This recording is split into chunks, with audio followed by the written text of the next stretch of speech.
These are the forces expected to secure Somalia from external attacks, but they are now being trained to battle an enemy within.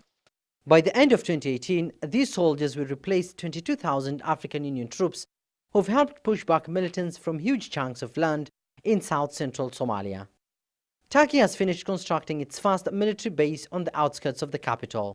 The base is said to build the core of the Somali army that was virtually reduced to clan militia after a devastating civil war that lasted more than 2 decades.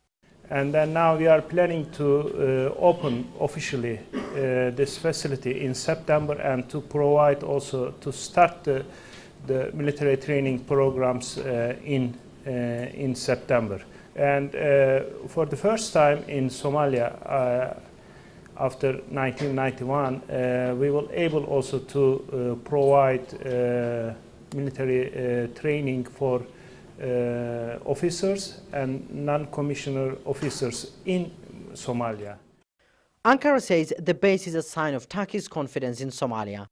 In 2011, Turkey's president visited Mogadishu to highlight Somalia's deteriorating humanitarian situation, and has since then initiated several development projects over the years, including an international airport and opening up of Ankara's biggest diplomatic post in the world here in Mogadishu.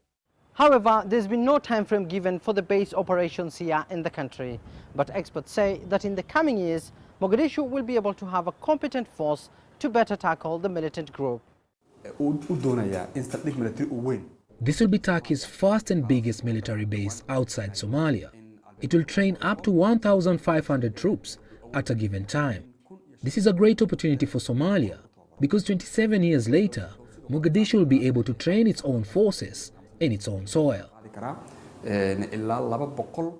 Authorities argue that Somali troops have remained poorly trained and ill-equipped for years, and a decades-long arms embargo against the country has been blamed for Mogadishu's inefficiency to battle the militant group head-on. Al-Shabaab continues to claim lives in the East African nation and has overrun several Somali and African Union bases.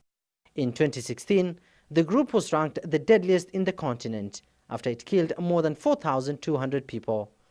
Authorities here, however, claim the upper hand in the fight against the group. Somalia's president in February ordered his commanders to eliminate Al-Shabaab within 2 years. The new base is expected to improve the image of the country's army in terms of training and capability. Experts now want massive investment in the country's security sector from donors to ensure that Mogadishu is in charge of its own security after AMISOM's exit. Abdul Aziz Bilo, CGTN, Mogadishu, Somalia.